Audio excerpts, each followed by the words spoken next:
Cooking vlog ഒന്നുമല്ല. നമ്മളിപ്പോൾ കുറച്ച് ദിവസമായിട്ട് രേണുസുധിയുടെ ക്യാൻസർ സ്റ്റേജിൻ്റെ കാര്യങ്ങളൊക്കെ അറിഞ്ഞിരിക്കുന്നതാണല്ലോ. അപ്പം ഇതിൻ്റെ മുന്നേ രേണുസുധിയെ പറ്റി എല്ലാവരും ബാഡ് കമൻസ് ആയിട്ടൊക്കെ ഒത്തിരി ഇട്ടിട്ടുണ്ട്. അങ്ങനെ കുറേ കാര്യങ്ങളൊക്കെ ഇട്ടിട്ടുണ്ട്. പക്ഷേ അതൊക്കെ പോട്ടെ, ഇട്ടതാ ഇട്ടു. ഇനി മുന്നോട്ട് അവരെ ഉപദ്രവിക്കാതിരിക്കാനേ ഞാൻ പറയത്തുള്ളൂ. കാരണം എന്താണെന്ന് വെച്ചാൽ ആ ഒരു ക്യാൻസർ സ്റ്റേജ് എങ്ങനെയാണ്, അതിൻ്റെ ആ ഒരു ബുദ്ധിമുട്ടുകൾ എന്താണ് എന്ന് കൃത്യമായിട്ട് എൻ്റെ കൺമുന്നിൽ ഞാൻ കണ്ട് ആ വേദനകൾ അനുഭവിച്ച്, അതായത് എൻ്റെ ബ്രദർ അനുഭവിച്ച വേദന എന്താണെന്ന് ഞാൻ നേരിൽ കണ്ട ഒരു വ്യക്തിയാണ്. അതാണ് ഞാൻ ഇന്ന് ഇവിടെ ഈ ഒരു കുക്കിംഗ് വ്ളോഗ് ചെയ്യുന്ന ഒരാളാണ്. ഞാൻ വലിയൊരു യൂട്യൂബറോ അങ്ങനെയൊന്നുമല്ല. ഞാൻ ജസ്റ്റ് കയറി വരുന്ന ഒരു സിമ്പിളായിട്ടുള്ളൊരു യൂട്യൂബ് ചാനലിലുള്ള ആളാണ്. ക്യാൻസർ സ്റ്റേജിലും നിരന്തരമായിട്ട് ആ ഒരു ആളെ കുറേ ടോർച്ചർ ചെയ്ത് എന്തോ ആയിക്കോട്ടെ, ആളെന്തും ചെയ്തോട്ടെ, നമ്മൾ ആരെയും ഉപദ്രവിക്കുന്നില്ല. നമ്മളോട് വന്ന് കാശ് ചോദിക്കുകയോ ആട്ടെ ഒന്നും ചെയ്തിട്ടില്ല. പിന്നെ നമ്മൾ എന്തിനാണ് ആളെ എങ്ങനെ ഓരോന്ന് പറഞ്ഞ് ഇപ്പോഴും വേദനിപ്പിക്കുന്നത്? ഇത്രയും നാളും ഓരോരുത്തർ നമ്മൾ ആളെ ഒത്തിരി നമ്മൾ പറഞ്ഞിട്ടുമുണ്ട്. ആളുടെ ഓരോ വേഷങ്ങളും ആളുടെ ആ ഒരു ആക്ടിങ്ങും എല്ലാം കണ്ട് നമ്മൾ ഒത്തിരി പറഞ്ഞിട്ടുണ്ട്. ഇതിൻ്റെ മുന്നേ ഒരാൾ ചോദിച്ചിരുന്നു, ആണുങ്ങളായിരുന്നെങ്കിൽ ഈ ഒരു ചോദ്യങ്ങളൊക്കെ അവിടെ വരുമോ എന്ന്. ശരിയാണ്, ആണുങ്ങളാണെങ്കിൽ ഇങ്ങനത്തെ ക്വസ്റ്റ്യൻസോ അല്ലെങ്കിൽ അവൻ അങ്ങനെ പോയെന്നോ അല്ലെ അവൻ അങ്ങനെ ചെയ്തെന്നോ അവൻ അങ്ങനെ ഒരു വീഡിയോ ചെയ്തെന്നോ അല്ലെ ആക്ട് ചെയ്തെന്നോ ഒരാളും പറയാറില്ല. നേരെ തിരിച്ച് ഒരു ഹസ്ബൻഡ് മരിച്ച ഒരാളെ പറ്റി, ഒരു പെണ്ണിനെ പറ്റി സമൂഹം ഒത്തിരിയാണ് പറയാറ്. അവിടെ ആ കാര്യങ്ങളൊന്നും ഞാൻ സംസാരിക്കുന്നില്ല. പക്ഷേ ഇന്ന് ഈ ഒരു ക്യാൻസർ സ്റ്റേജിലെത്തിയ രേണുവിനെ നമ്മൾ എന്തിന് വെറുതെ ഓരോന്ന് പറയുന്നത്? അസുഖം നമുക്ക് ആർക്ക് വേണമെങ്കിലും വരാം. ദൈവം സഹായിച്ച് ഒരു ശത്രുക്കൾക്ക് പോലും ഈ ഒരു അസുഖം വരില്ലെന്ന് എൻ്റെ വീട്ടുകാരും പ്രാർത്ഥിക്കാറുള്ളൂ.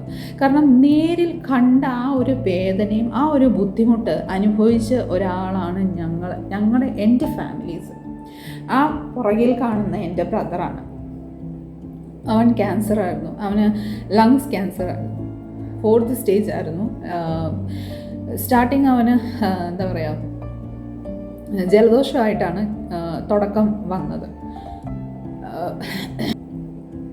പക്ഷേ ഞങ്ങളെല്ലാവരും പറയാറുണ്ടായിരുന്നു, എടാ നീ ഒന്ന് പോയി കാണിക്കുക, ടെസ്റ്റ് ചെയ്യുക എന്നൊക്കെ പറയാറുണ്ടായിരുന്നു. പക്ഷേ അവൻ ഞങ്ങളോടൊരു വാക്ക് ചോദിച്ചിരുന്നത്, അമ്മേ അല്ലെ എടി ഞാൻ എന്താ പറയുക, സിഗരറ്റ് വലിക്കാറില്ല, ഒരു ബാഡ് ഹാബിറ്റ്സ് ഒന്നുമില്ല, വെള്ളം അടിക്കാറില്ല, അങ്ങനത്തെ ഒരു ബാഡ് ഹാബിറ്റ്സ് ഒന്നുമില്ല, ഇത് ജസ്റ്റ് അലർജിയാണ്, എന്തിനാ വെറുതെ എന്നുള്ള രീതിയിൽ അവൻ മുന്നോട്ട് പോയി.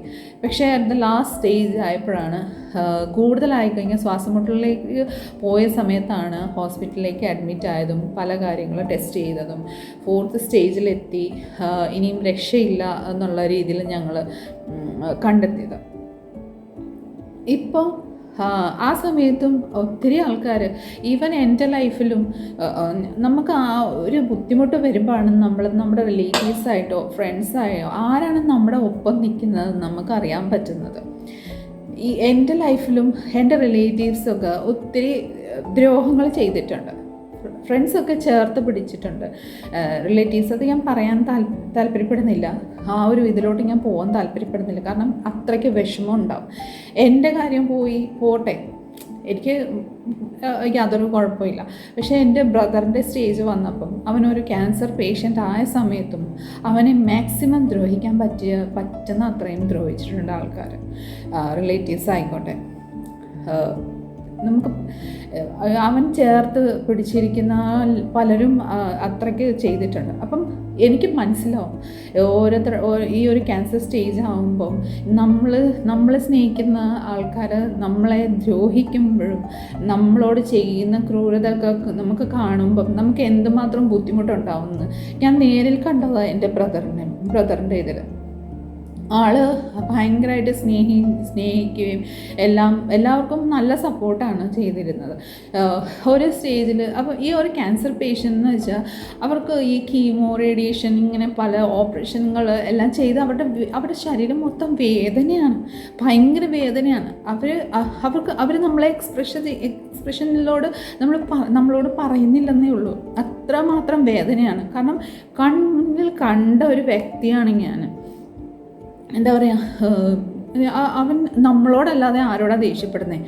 പക്ഷേ അവൻ ദേഷ്യപ്പെടുന്നത് അത് വേറെ ഒരു രീതിയിലാണ് സ്വന്തം ആൾക്കാർ പറഞ്ഞിട്ടുള്ളത്. കാരണം അവൻ നിന്നോട് ദേഷ്യപ്പെടുന്നുണ്ടല്ലോ, അവൻ ഇതേ രീതിയിൽ അവൻ HDFC ബാങ്കിലായിരുന്നു ജോലി ചെയ്തുകൊണ്ടിരുന്നത്.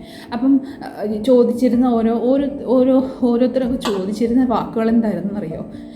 അവൻ ഒരു ക്യാൻസർ പേഷ്യൻ്റാണ്, ശരിയാ, സമ്മതിച്ചു. അവനിങ്ങനെ നമ്മളുടെ അടുത്ത് കിടന്ന് ഒച്ചയും ബഹളമൊക്കെ വെക്കാറുണ്ടല്ലോ. അവൻ ഓഫീസിൽ പോകുമ്പം ഈ വക കാര്യങ്ങളും അവൻ ഓഫീസിലെ ആൾക്കാരോടൊന്നും ദേഷ്യപ്പെടാറില്ലല്ലോ. ഒന്ന് ആലോചിച്ച് നോക്കിക്കേ, അവന് പുറമേയുള്ള ആൾക്കാരോട് ദേഷ്യപ്പെടാൻ പറ്റുമോ? അവന് വേറൊരു ആളോട് അവൻ്റെ ഫീലിങ്സൊക്കെ ദേഷ്യപ്പെട്ടൊക്കെ കാണിക്കാൻ പറ്റുമോ? അവനാകെ കാണിക്കാൻ പറ്റുന്നത് നമ്മളോടല്ലേ? കാരണം ഡോക്ടർ എടുത്ത് പറഞ്ഞിരുന്നു, അവനെ മാനസികമായിട്ട് വിഷമിപ്പിക്കില്ല, അവന് ദേഷ്യം ഉണ്ടാവും. കാരണം കീമോ ഒക്കെ ചെയ്ത് റേഡിയേഷനൊക്കെ ചെയ്ത് അവന് ഒത്തിരി ബുദ്ധിമുട്ടൊക്കെ ഉണ്ടാവുമെന്ന്. ആ ഒരു സമയത്ത് അങ്ങനെ ഒരു വാക്ക് അവർക്ക്, കാരണം അത് കൃത്യം അറിയാവുന്ന ആളാണെന്ന് ഓർത്തോണം, അത്രയ്ക്ക് ദ്രോഹം ചെയ്തിട്ടുണ്ട്. അങ്ങനെ ഒത്തിരി ആ സമയത്താണ് ഞങ്ങൾക്ക് മനസ്സിലായത്. കാരണം ഞങ്ങൾ പല കാര്യങ്ങളും മനസ്സിലാക്കിയിട്ട് ഞങ്ങൾ നേരിട്ട് ചോദിച്ചിട്ടുണ്ട് എന്തിനാണ് ഇങ്ങനെ ദ്രോഹിക്കുന്നതെന്ന്. കാരണം ഈ ഒരു സ്റ്റേജ് ആകുമ്പോൾ ഡോക്ടേഴ്സ് എടുത്ത് പറഞ്ഞു, അവന് ഇനിയും എത്ര കാലം ഉണ്ടാവും നമ്മുടെ കൂടെ എന്ന് അറിഞ്ഞൂടാ. ചിലപ്പോൾ ഇന്നല്ല, ചിലപ്പോൾ നാളെ അല്ല, ചിലപ്പം ദൈവം സഹായിച്ച് ചിലപ്പം നീണ്ടു പോവും. ഡോക്ടർ ലാസ്റ്റ് പറഞ്ഞിരുന്നത് ചെക്കപ്പും ഈ ബയോപ്സി എല്ലാം ചെയ്ത് കഴിഞ്ഞ് വന്ന സമയത്ത് തന്നെ പറഞ്ഞാൽ അധികം താമസവും ഇല്ല, പെട്ടെന്ന് തന്നെ ആൾ പോകുന്നതായിരുന്നു പറഞ്ഞത്.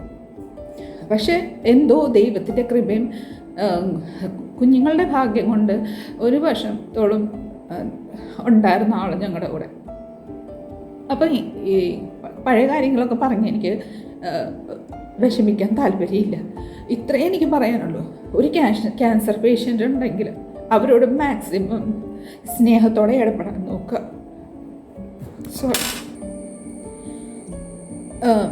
ഇച്ചിരി ഇമോഷണലായിപ്പോയി. കാര്യം 2021 അവൻ പോയതാണ്, പക്ഷേ ഞങ്ങൾക്കങ്ങ് മറക്കാൻ പറ്റുന്നില്ല. അത് എൻ്റെ സ്വന്തം ബ്രദറാണ്. അവൻ കയ്യാലപ്പുറത്തെ തേങ്ങയാണ്, അവനെ ഇനി അധികം നോക്കേണ്ട ആവശ്യമൊന്നുമില്ല, അങ്ങനെയൊക്കെ പറഞ്ഞ് ഒത്തിരി ദ്രോഹിച്ചിട്ടുണ്ട്. പക്ഷെ ആ പറയുന്ന ഈ ഒരു കമൻറ്റോ അല്ലെങ്കിൽ ഇങ്ങനെ പറയുന്ന ആൾക്കാർ ചിന്തിക്കുന്നില്ല, ഇന്ന് ഈ അവസ്ഥ ഈ ആൾക്കാർ ഈ ഒരു ക്യാൻസർ പേഷ്യൻ്റ് ഉണ്ടെങ്കിൽ നാളെ അത് നമ്മുടെ വീട്ടിൽ നമ്മുടെ കുഞ്ഞുങ്ങൾക്കോ നമ്മുടെ പെങ്ങന്മാർക്കോ നമ്മുടെ അമ്മയ്ക്കോ നമ്മുടെ അച്ഛനോ സ്വയം നമുക്കോ ഉണ്ടാവാൻ ഇത് രോഗം ഇന്ന ആൾക്കേ വരാവൂ അല്ലെ ഇന്ന ആൾക്കേ കൊടുക്കാവുള്ളൂ എന്ന് ദൈവം നിശ്ചയിച്ചിട്ടില്ല. അത് ആർക്ക് വേണേലും ആകാം. ശത്രുക്കൾക്ക് പോലും ഈ ഒരു അസുഖം വരില്ലെന്ന് ഞങ്ങൾ പ്രാർത്ഥിക്കാറുള്ളൂ. അത്രയ്ക്ക് വേദനയുള്ള ഒരു അസുഖമാണ്, അത്രയ്ക്ക് ബുദ്ധിമുട്ടുള്ള കാര്യമാണ്.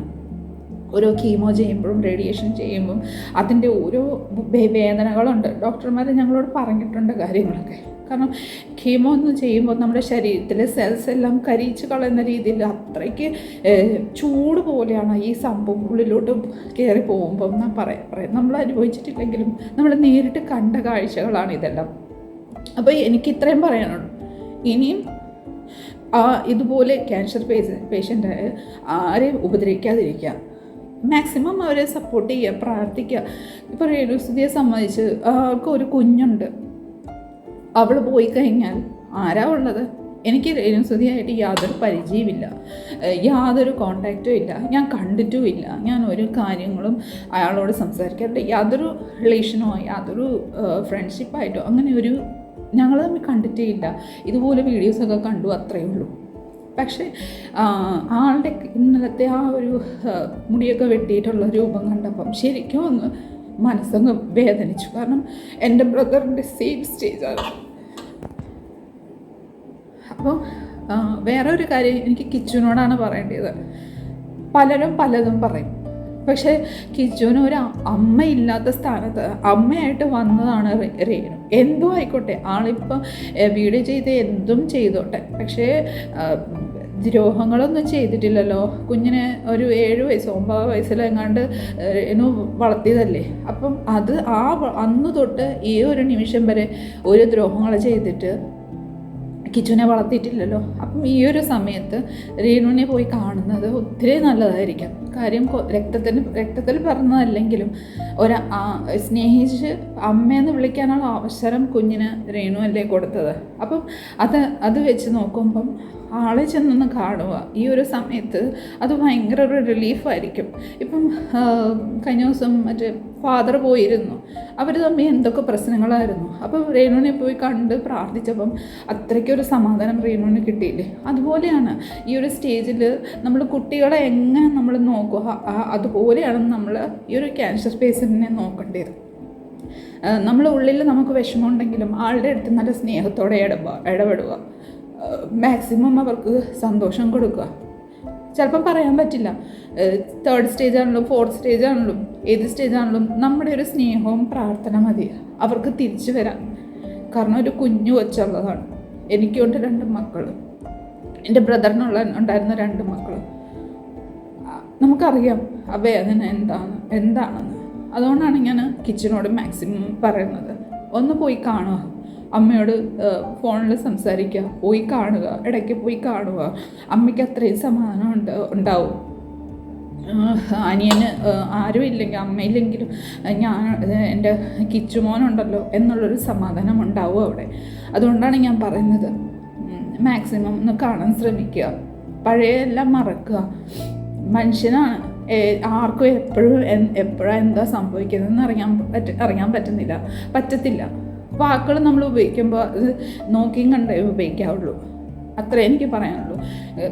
ഇന്ന് റീനുനാണെങ്കിൽ നാളെ നമുക്കാവാം അല്ലേ. അസുഖം ചോദിച്ചല്ലല്ലോ വരുന്നത്. അതുകൊണ്ടാണ് പറഞ്ഞത്, ക്യാൻസർ എന്ന സ്റ്റേജിലുള്ള ആളിനെ ഇത്രയും ദ്രോഹിക്കില്ല. ഇനി അവരെ വെറുതെ വിടുക. കുറേ കമൻറ്റ് കണ്ടു, കഴിഞ്ഞ ദിവസം കുറേ കമൻറ്റ് കൊടുത്തു, ഇത് അവൾ കാണിച്ചിരിക്കുന്നത് ഉടായ്പിനൊക്കെയാണ് കിട്ടിയിരിക്കുന്നത്, മറക്കല്ല അങ്ങനെ ഇങ്ങനെ. ആയിക്കോട്ടെ, എന്തോ ആയിക്കോട്ടെ, അവർ ചെയ്തത് അവർ ഇപ്പം അനുഭവിക്കുന്നുണ്ടായിരിക്കും. പക്ഷേ ഇത് പറയുന്ന ഒരു സമയമാണോ? അല്ല. ഇപ്പം നമുക്ക് ആളുടെ കൂടെ നിൽക്കേണ്ട ഒരു സമയമാണ്, ആൾക്ക് സ്നേഹം കൊടുക്കുന്ന ഒരു സമയമാണ്. അത് പ്രാർത്ഥിക്കുക. അവരെ ഓർത്തല്ലെങ്കിലും അറ്റ്ലീസ്റ്റ് ആ കുഞ്ഞിനെ ഋതപ്പനെ ഓർത്ത് എല്ലാവരും ഒന്ന് പ്രാർത്ഥിക്കുക. നമുക്ക് പൈസയും കൊണ്ടൊന്നും ചെയ്യാൻ പറ്റില്ല, മാക്സിമം പ്രാർത്ഥന സ്നേഹത്തോടെ നമുക്ക് ചേർത്ത് പിടിക്കാമല്ലോ. അത് മാത്രമേ എനിക്ക് പറയാനുള്ളൂ. കാരണം എൻ്റെ ഈ ബ്രദറിൻ്റെ ആ ഒരു വേദന ഞങ്ങൾ നേരിട്ട് കണ്ടിട്ടുള്ളതാണ്. അതാണ് ഞാൻ എല്ലാവരോടും പറയാൻ ഇന്ന് വന്നത്. അത്രയ്ക്ക് വിഷമം തോന്നി, കുഞ്ഞുങ്ങളെ ഓർത്ത് വിഷമം തോന്നി, അത്രയേ ഉള്ളൂ. അത്രേ എനിക്ക് പറയാനുള്ളൂ. ഇനി ആ ആളെ രേണുവിനെ ആരും ഒന്നും പറയാതെ നമുക്കൊന്നും ചെയ്യാനില്ല. നമ്മൾ ആളുടെ വീഡിയോയും കാണണ്ട, മെസ്സേജൊന്നും ഇടണ്ട, വെറുതെ വിട്ടേരെ. എന്തിനാ ഇങ്ങനെ മെസ്സേജൊക്കെ ഇട്ട് വെറുതെ? ഒന്നാമതേ അവർക്ക് വയ്യ, അതിൻ്റെ ഇടയ്ക്ക് പിന്നെയും മെസ്സേജൊക്കെ ഇട്ട് പിന്നെയും ഉപദ്രവിക്കുന്നത് എന്തെങ്കിലും ആവശ്യമുണ്ടോ? നമുക്ക് എന്താ കിട്ടുന്നത്? അവരെ ദ്രോഹിച്ചിട്ട് അവരോട് ഓരോന്ന് പറഞ്ഞിട്ട് നമുക്ക് എന്തെങ്കിലും കിട്ടാനുണ്ടോ? ഇല്ലല്ലോ.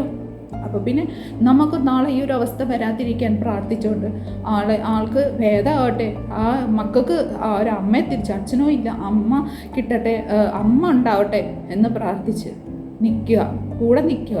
അത്രേ എനിക്ക് പറയാനുള്ളൂ. അച്ഛനില്ലാത്ത മക്കൾ വളരുന്ന എങ്ങനെയാണെന്ന് ആ ഒരു ബുദ്ധിമുട്ടും ഞാൻ അനുഭവിച്ചിട്ടുള്ളതാണ്.